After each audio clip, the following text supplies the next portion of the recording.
Hello and welcome to the November, if you can believe it, edition of Office Hours. My name is John Kowalski. I'm part of the marketing team here. If you're unfamiliar with our Office Hours format, it's a shortened presentation, usually 20-25 minutes, and then open discussion. We'll finish up the hour with your questions, comments, concerns, any challenges you're having at your facility. Please log them in the chat box down in the bottom right-hand corner of your screen, and we'll get to them time permitting. And if we do run out of time and don't get your question answered, we'll reach out to you directly to ensure you get everything you need from us.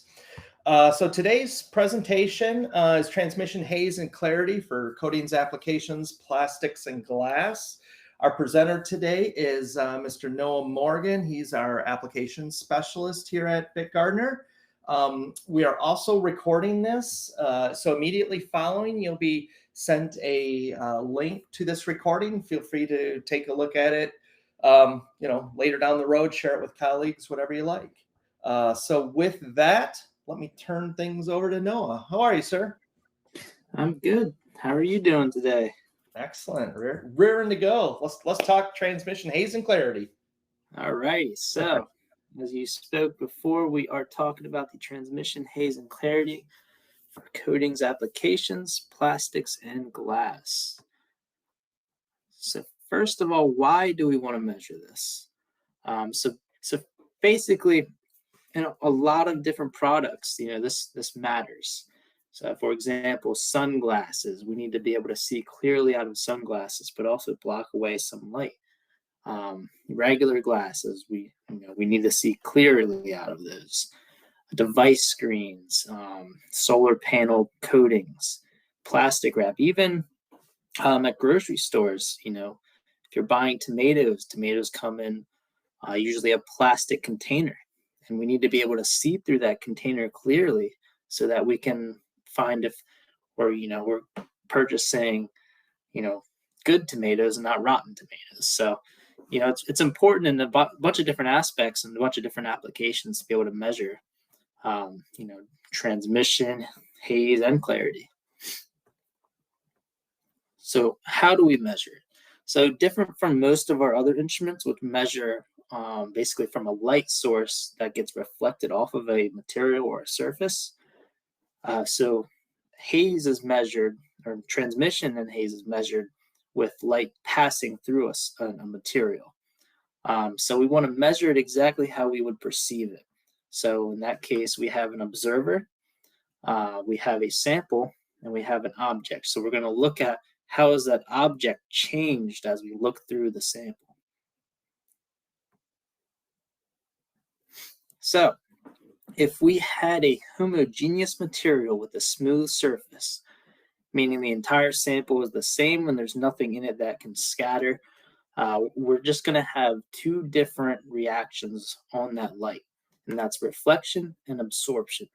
And we see here, we have a reflection on the front of the surface of the material, and then we have a second reflection on the back of the surface of the material.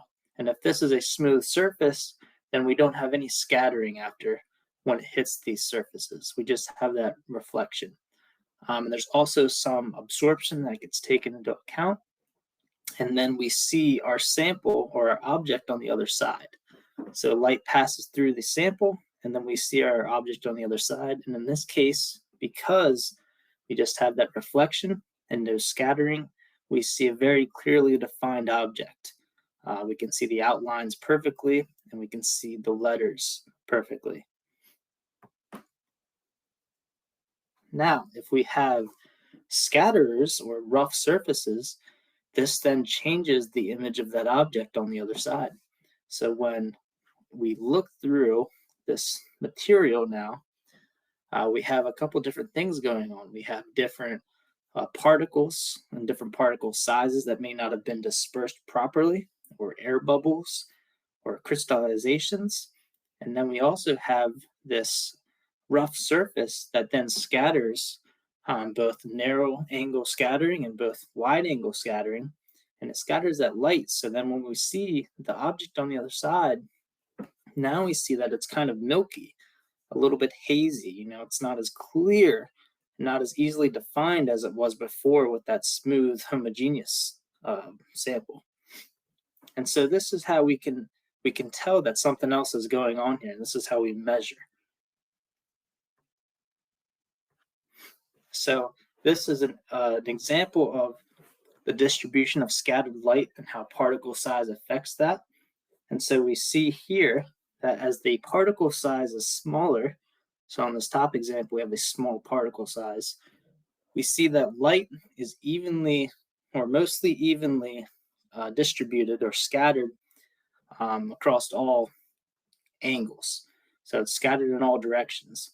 Whereas we see when the particle size gets bigger and bigger, it starts focusing most of that scattering towards one angle or one area. And that's the narrow angle scattering. So the light is able to pass through that particle size as it gets bigger and bigger, so that the light isn't scattered in all directions necessarily, it's more focused.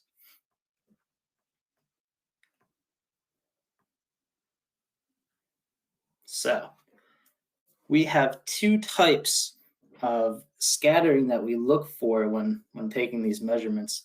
One of them being wide angle scattering, which is when the light scatters in this wide angle. And then what that creates on the other side is we have an object and it's still clearly defined where those edges are, but it's a little hazy and a little milky. Contrary to the narrow angle scattering, which is when all the light is scattered in a narrow angle, we don't have a clear outline of what that object is. It gets a little blurry and hard to see. So that's the two differences in those different scatterings and light distribution. And here we have another example of that.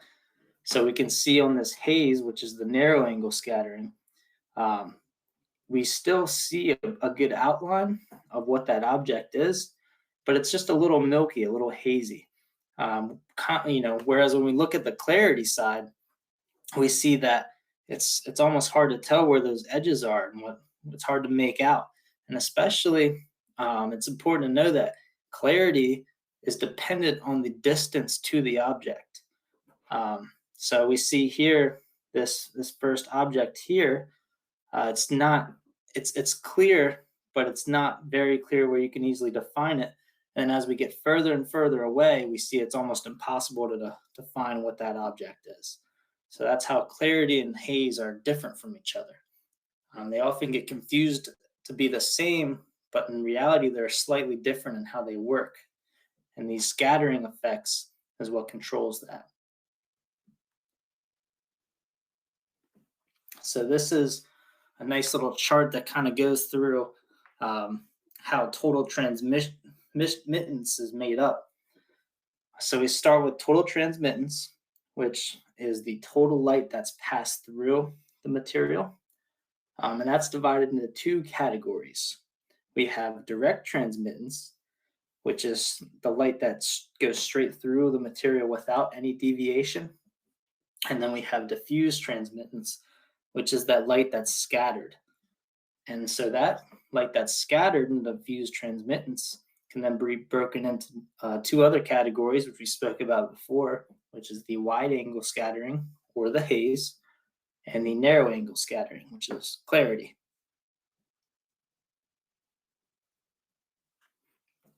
And so this is the measurement principle of that total transmittance. And so we see here what we have is an illumination that goes into a beam from this object here, and it gets directed towards the sample, which sits in front of the haze port. And the haze port is on the opposite side. And this is essentially a white sphere. And so the light comes through and it gets reflected all over until it goes back into the sensor. And that sensor then takes a measurement and finds out what our total transmittance is, or how much light is able to pass through that sample without being absorbed or reflected. And we see here we also have an exit port, which is closed during this measurement. because we don't want to lose any light. We're trying to get all the light to get that total transmittance. Now, when we're taking a haze measurement, what we're going to do is we're going to open up this exit port. And so that allows all that narrow angle scattering to not be accounted for. So all we're looking at now is just the wide angle scattering. So that total amount of light from that wide angle scattering. And so you see here, the Haze value is a calculation. It's the total diffused over the total transmittance, and then you times that by 100, and that gives you your Haze value.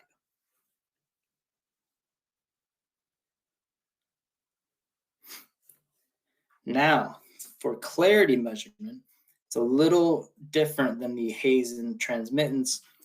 On this one, we're setting up with the sample at the clarity port, which is on the side of the illuminant. And so the light passes through the sample, and only that narrow angle, because we're looking for clarity, we just want to see that narrow angle scattering. Only that narrow angle is going to go and pass through to the other side. And that's where we have our ring sensor, which is on the outside here, and our center sensor, which is on the inside. And that's where this is going to play a role. Essentially, that light is going to go in there, and it's going to calculate, how much is dispersed in this narrow angle and scattered. And then there's a calculation here for clarity. We have IC minus IR over IC plus IR, and then times that by 100, and that gives us our clarity value. So that's essentially how these three different measurements are recorded. So, previously we had the HazeGuard Plus model, which was around for 20 years, from 1994 to 2014, before we put out our newest model, which is our HazeGuard I. And we made a couple improvements to it. Let's see here. This is our new HazeGuard I. The I stands for innovation. And you see the major differences are the new screen. It's a touch screen now, whereas before it was just a black and white screen with buttons. It's also more user-friendly, and the interface is kept the same throughout all our instruments. So if you have one and you purchase another one, the transition to learn how to do the other one is pretty straightforward. So this is one of the benefits of it, is it's an open design for small and large specimens, so we can fit any type of sample in there. Fast change of positioning of samples, so you can move it around real easily. Very user-friendly. No influence of ambient light, so it doesn't take into account any light in your room, so you can keep the lights on essentially in your lab without having to turn the lights off to take a measurement. It's pretty helpful. And then it's very versatile, and we have a couple different sample holders. This one being pictured here is for, let's say, materials, kind of like what's in the picture there. Flat samples that can hold there. And it essentially just holds it together, so you don't have to put your hands there and hold it in the same spot every time. We also have some other ones here. This is another example of that. Now, some people have made customized holders, so we do allow customization of this, where we can give you the blueprints of how this holder is made, and then you can easily make your own. A lot of people 3D print it to hold whatever samples they have. We also have a thin film holder, which gets stretched across so it's completely flat, and that's essentially how you would take a measurement with that type of material there. So it's very versatile in the different measurements that you can take and the different materials that you can test, which is very helpful. Another innovation is the vertical setup. So you can set it up not only horizontal like the old model, but in special circumstances, it's hard to place tests or place materials on top of there. So you can set it up vertically, which helps a lot in different manufacturing processes.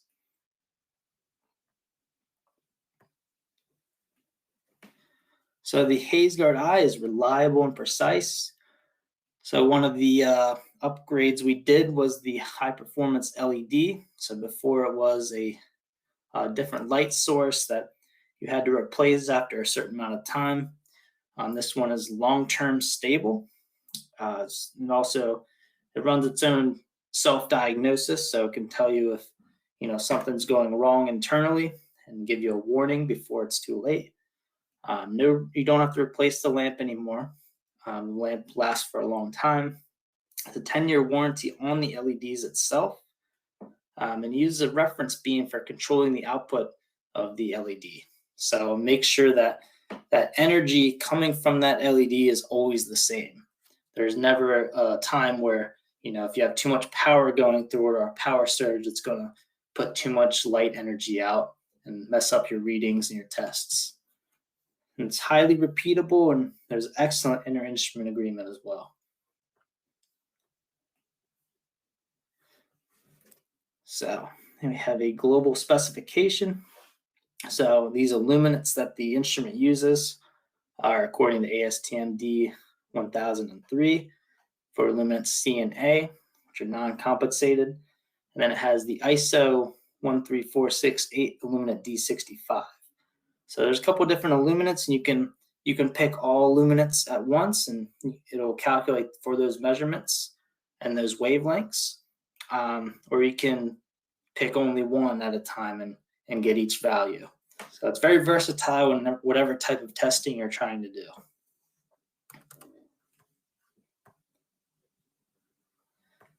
Another key feature is the direct data transfer. So you can plug it into a computer and use our software, which is Smart Chart, and you can get all your measurement data on the screen in real time. It makes it very efficient and easy to plot data.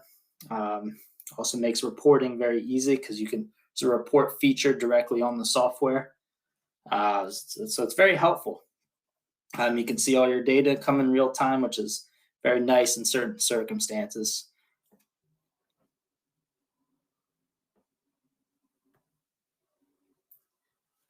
All right, and then we have another type of holder here, which is for liquid measurement.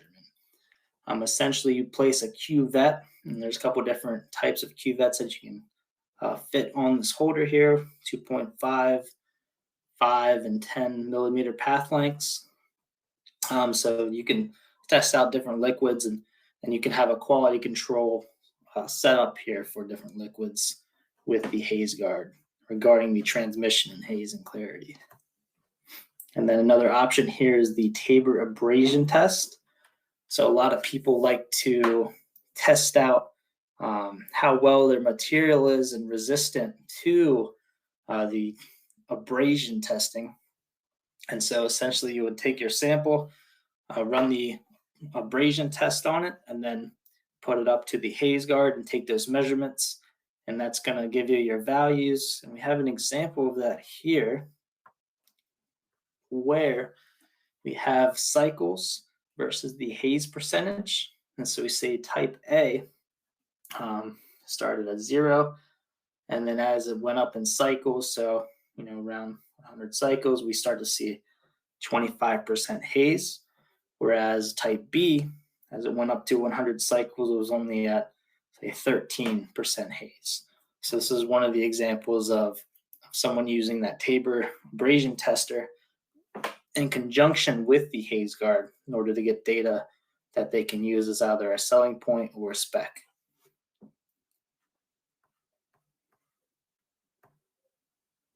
All right, and with that, that's it. We'll open it up to any questions. If anybody has any questions, feel free to log it in the chat. Awesome. Thank you, Noah. Like Noah mentioned, if you have questions, log them in the chat, and we'll get to them. We got a couple there now. First question: what is the precision of the HazeGuard Eye? And if we want to measure very low levels of haze, how do they go about it? All right. So the precision is, let me pull that up real quick.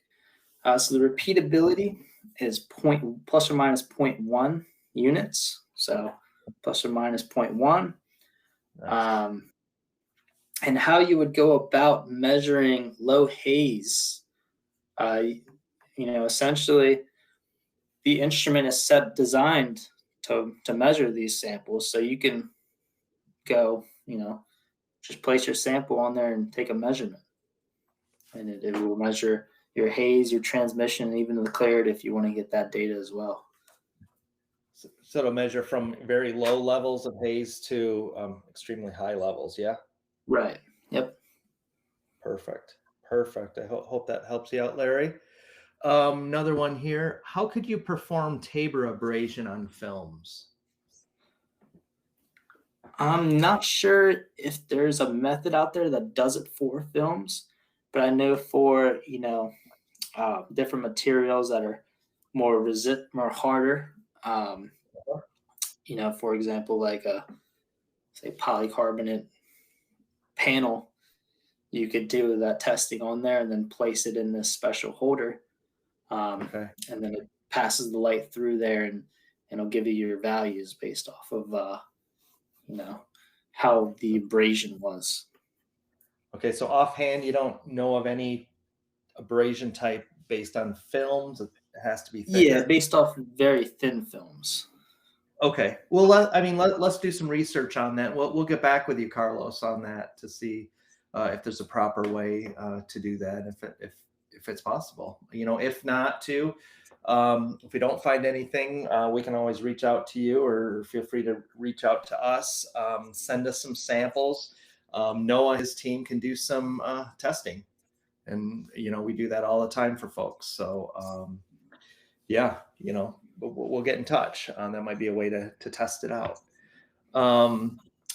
Another one here. When does wide angle scattering and narrow angle scattering take place?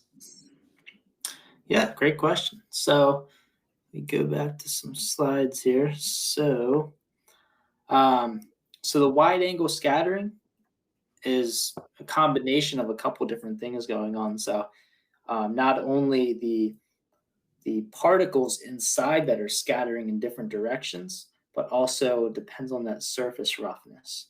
So a couple different things are playing a role. So that surface roughness will scatter that light in a wider angle, and whatever light comes through that is scattered in this narrow angle is going to go directly towards clarity, whereas the wider angle scattering is going to go towards the haze values. You can see that again with particle size, how that plays a role, where the larger the particle, the more clarity value will change. Whereas if you have a smaller particle, it's going to scatter almost evenly in all directions. Yeah. So that's kind of an example of that. Okay. Sounds good. Sounds good. Next one here. I have an older haze meter, recently calibrated.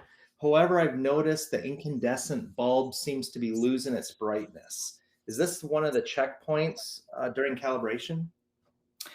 Yes. So, that's one of the differences between this newer instrument and the older model, is that the older model uses that incandescent bulb, Yep. and as it loses brightness, you will notice differences in your measurements, and you will notice a difference in your calibration, and that's when you would say that's when it's time to replace that bulb, is when you start noticing the difference in that calibration. Okay. And with the newer model, it uses the LED system, so it's a lot more Mhm. stable over time, and then that's how it gets rid of that, So, incandescent bulb issue. yeah. So if during, with that older haze guard, during calibration, they check the bulb, and if it's okay, then they'll calibrate it and send it back. Is that correct? And if Yeah, not, I'm sure the service department will reach out to you. If you have any questions on that, feel free to reach out to our service department, and they can help you better than I can. Or feel free, any of the marketing messages you get, simply hit reply and put, please, here's my question for service, and we can route it to the right person, and help you out there. Let's see, next one here. Love all these questions coming in, so keep them coming, folks. From Larry: one way of measuring haze is to image a USAF test target and to analyze the resulting image. How does this compare with what the Haze Guard does? So essentially, it's along the same lines of that test, but in this case, we're measuring the light that makes it through that sample and how that light is affected by that material. So that's how the Haze Guard essentially works. Is we're just measuring how the light is changing because of that material. Whereas, with that type of testing that you're referring to, it's more along the lines of how is this, sample changing the image of what we're seeing on the other side. Okay. No, that makes sense. Thank you. Let's see. Next one. Can you determine what scatter is caused by surface roughness versus particulates in the interior of an optic? That's a good question. Yes. And so that is determined essentially based off of the angle. Let me find the right slide here. Essentially based off of the angle, you can find out what type of scattering is occurring. It's hard to say that you can directly relate it to a specific property of the material. So whether it be a particle size or surface roughness, it's hard to say, but you can identify that it is happening. Okay. So like if he's concerned with particulates in the optic, what's the best way to, I guess, get those out? Is it like compressed air, or is that something you need to talk to service about and have them do some cleaning? Oh, are you referring to like particulates on the optic of the instrument? Yes. Yes. Oh, okay. I was thinking of like a sample. No, if you're concerned about something with the optic, I would definitely reach out to service and see if they can open it up and clean it out for you.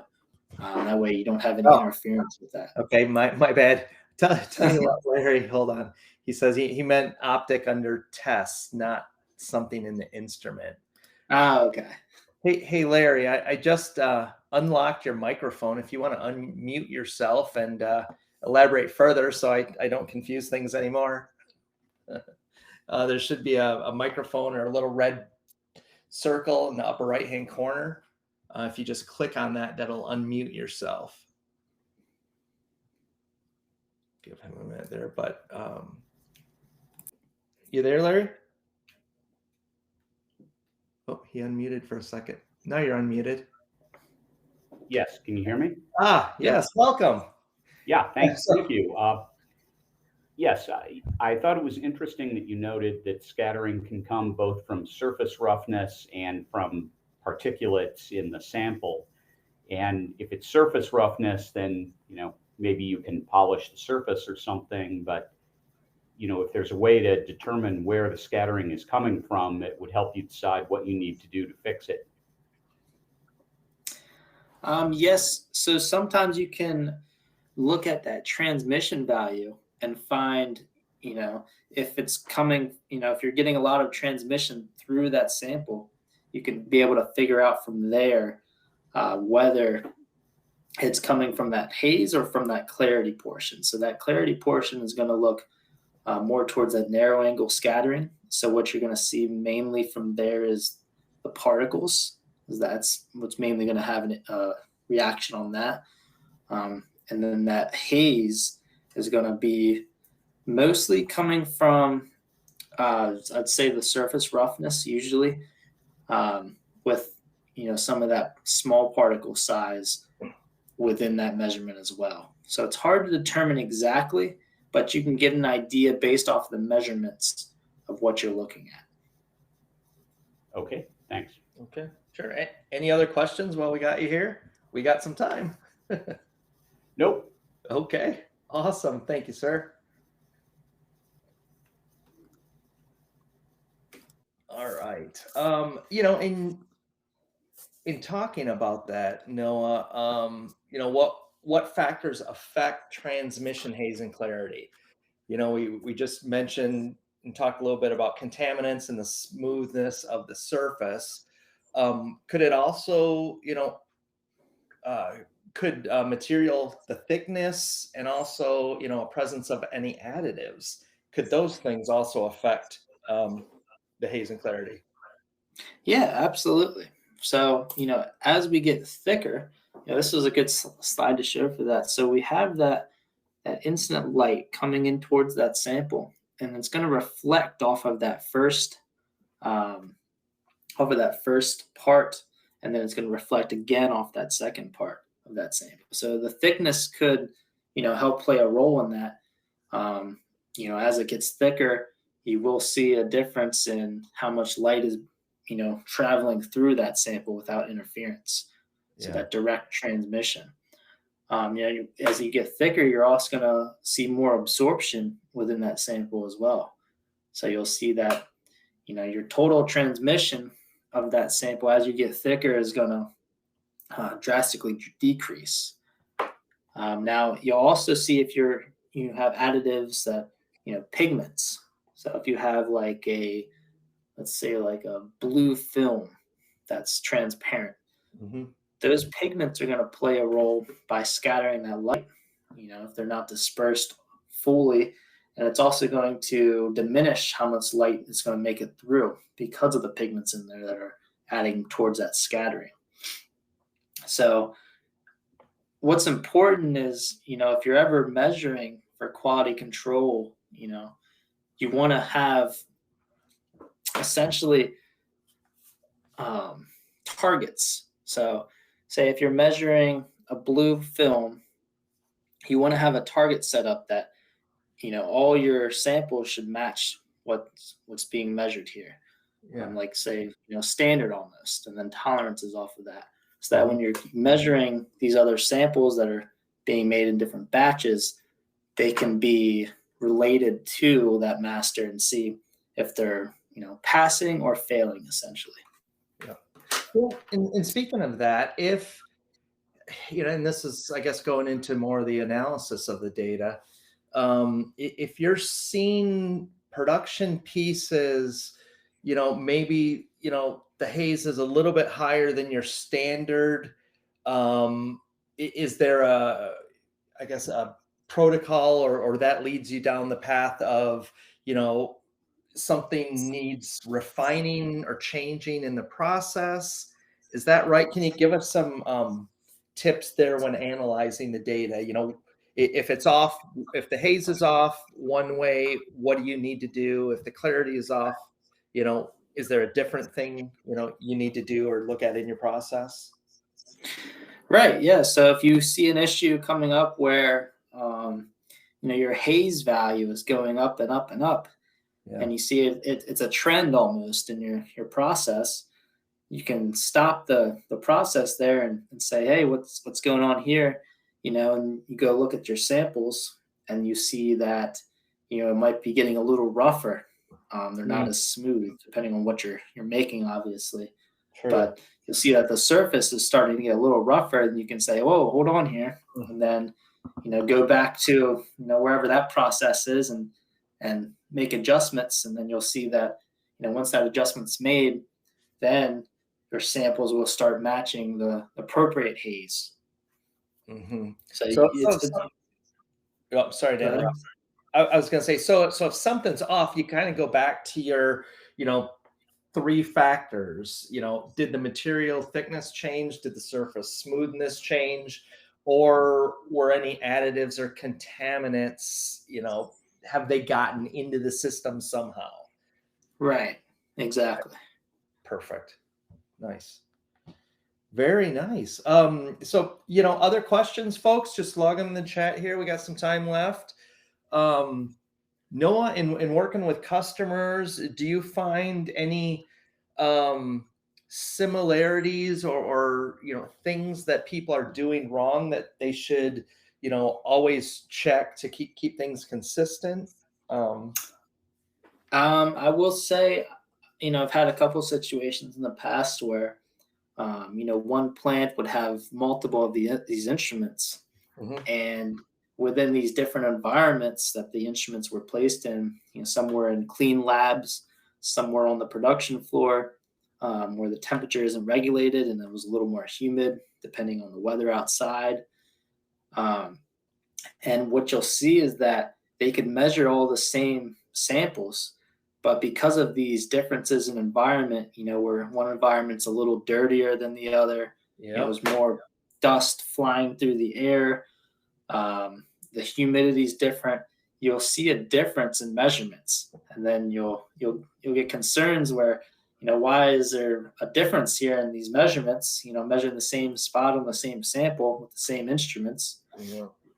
and it's due to the environment. So, you have to make sure, whenever you're using, an instrument like this, that it's using light that's traveling through the air. So if your air is dirty, or if there's something different about the environment, you're going to get different results in the end. Yeah, that makes a lot of sense because I mean the instrument's designed for a very tight inter-instrument agreement. So if something's off, chances are you're right. It's the environment or something's going on that it's trying to measure through. So yeah, it's a great point there. Um, what other type things, are typical things you work with customers when they're setting up a measurement program?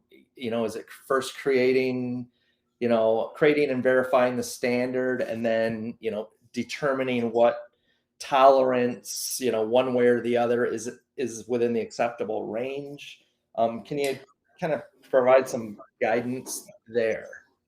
Yeah, so it's all dependent on what you're trying to measure.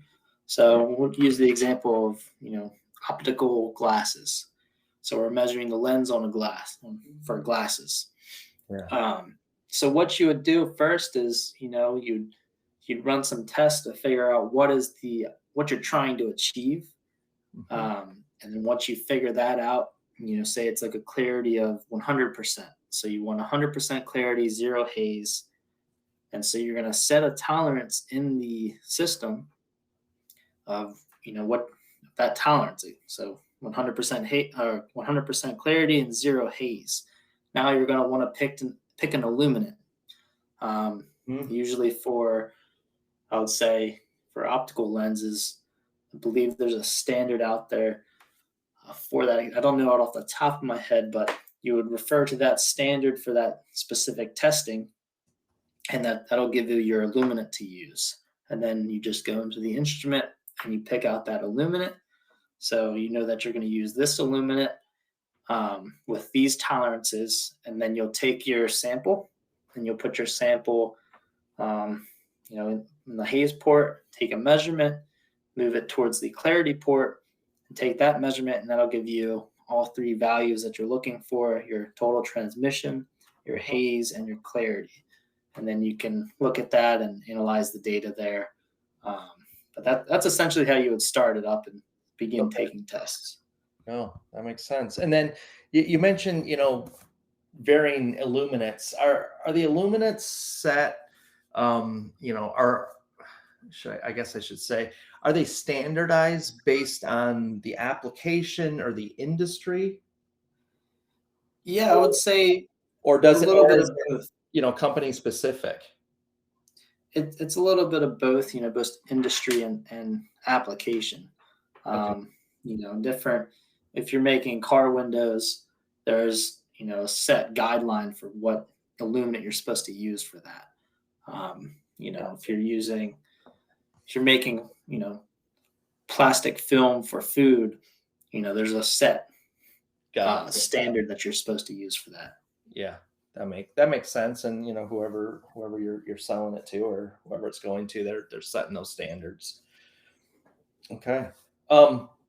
What folks, again, we're recording this, and you'll get an automated link of the recording. And if you have any questions after the fact, you can simply hit reply to that, and it'll get routed to the marketing team, and we'll route it to Noah or someone on the technical side of things. Another couple questions just came in here. Does the Haze Guard eye use standards similar to the older model? Yes. So the standards are very similar. Okay. The Haze Guard I believe, are their standards are more. I think they're slightly different in the accuracy. That's due to the accuracy of the newer instruments. Okay. Okay. So, but if you have a bunch of measurements with an old instrument and have upgraded, I know well, you can confirm this, but our team should be able to correlate the data. So you're still, you're not having to start over with all of your old Yeah, measurements. Okay. right. Absolutely. All the data correlates. Cool. Look at me. Not bad for a marketing guy, huh?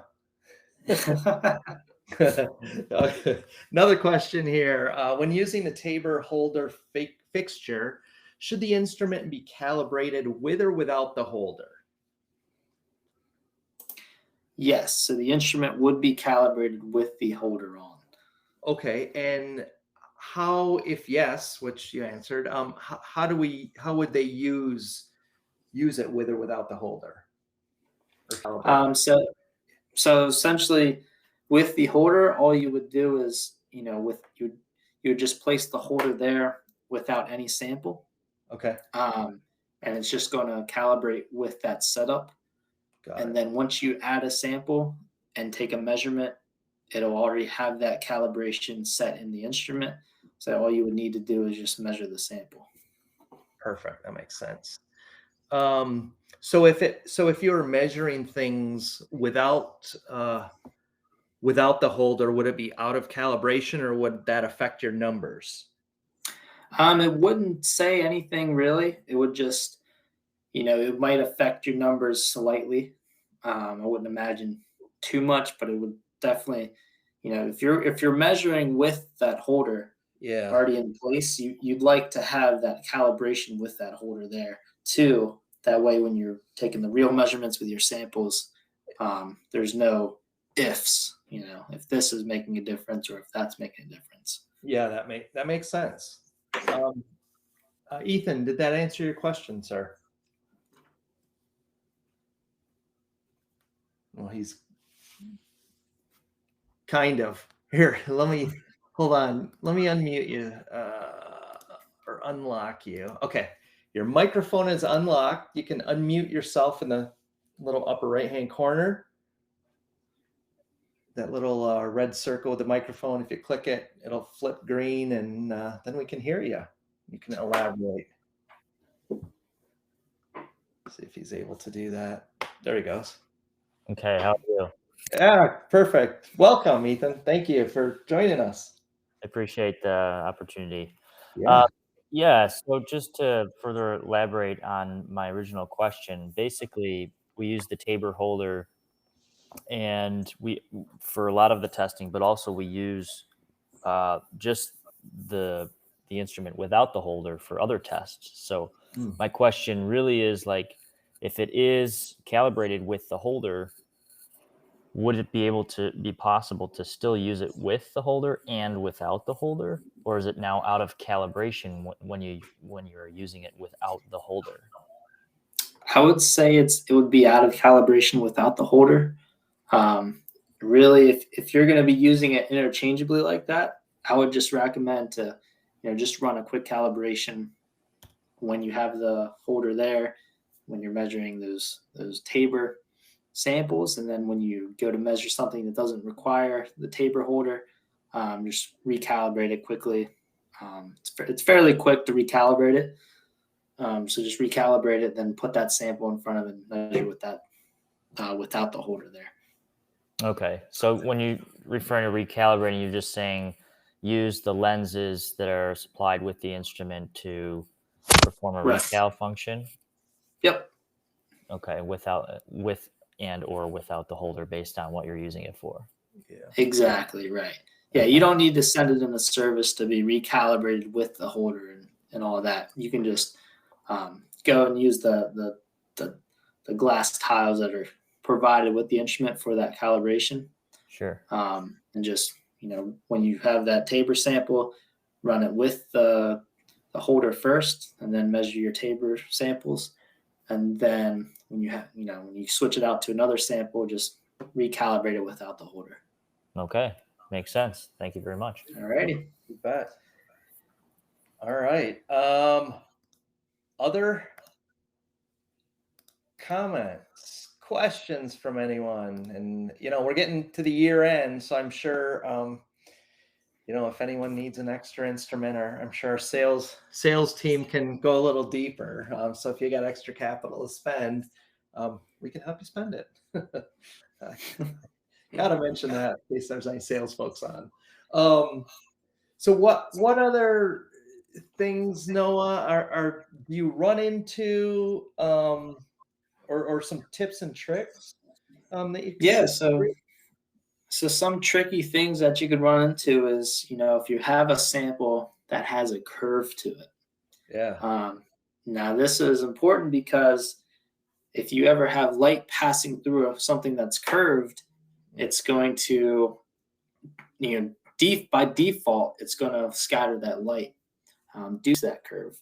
So it's important to, if you're going to be doing something like that, to have, that's when you would make that holder, that customized holder for whatever your samples you are. And that way you can always make sure that your samples are in the exact same orientation every time. And what that's going to reduce is, the variability that can come from placing it at a slight angle the other way, or a slight angle, another different way. Because you want to keep that angle the same every time. If you're by default, you are going to have this I wouldn't say measurement error, but you're going to have this scattering due to the curved nature of the sample. Yeah. So with ensuring the fixed position every single time you're comparing then apples to apples, and it seems like every one of our instruments and every one of these webinars we do, it doesn't matter the topic, but it really comes back to the precision and consistency, the way you're measuring. And I like that you mentioned the curve pieces, Noah, because you're absolutely right. So without a holder that that forces that part into the exact same position every single time, every single shift, every single plant, that's the only way to ensure a true apples to apples measurement. Exactly. Cool. Any Haze measuring horror stories? I do have one. I think it was a straw application, where we were measuring the blue straws. Oh, like drinking straws. Yeah, like drinking straws that you would get at Okay. fast food restaurants. And the issue was, if you measure them when they're in straw form, it has that curve already to it. And then you have, if it's slightly compressed, it's going to give you a different value than when it's, circular. So then I ended up having to cut all the samples in half and use almost like a raw material of that, and then come up with a way to really flatten it out and take a measurement of it. And then we found out that the samples weren't homogeneous. So, if you really looked at it closely, you would see in some areas it was a little more transparent than other areas, where it was a little darker blue in some areas. So we unraveled a whole bunch of different issues that were in, the raw material. So they were having quality issues with the raw materials coming in then. Exactly. Right. Yeah. I mean, it just amazes me, but not, this stuff, you get these precise measurements that will definitely uncover some stuff, or, give you some directions to go into, as you're, playing detective here. Right. Cool. So other questions, folks? Other questions, just log them in the chat. We got a couple minutes left here.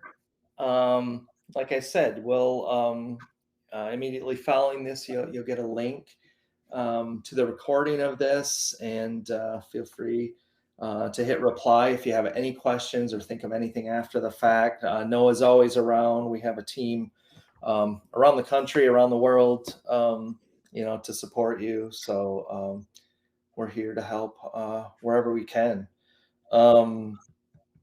What else? I can't believe it's November. We have one more webinar coming up. I don't know the date offhand, but we'll make sure we send you an invite. It's kind of our year-end wrap-up we do every year. It's either the first or second week of December. It's usually the second Wednesday, but look out for the invite for that. But that's going to be just really no presentation. We're going to have, Noah will be here, of course, and some of our other experts will be on the line. And it's just kind of an open forum for whatever questions you have relating to color, appearance, physical test, anything. We'll have a bunch of folks on the line to help, and we'll just have a good discussion and kick off into the holidays. And then also, if there's a topic that you really want to hear and learn about, again, hit reply to that email, and I can work with Noah and the technical team, and we can put a webinar together for you and get it in next year's schedule. We're just starting to think about that. So keep that in mind. And I think that's it for questions. So I just want to thank everyone for joining us. Hope you learned something today. Thank you, Noah, for your time and expertise. I always learn something here with you. Perfect. There's Noah's email address. Feel free to reach out to him directly with any questions. If you need to send some samples, he can help do some testing and measuring for you. And with that, have a lovely rest of your day. Thanks, everyone. Have a good one.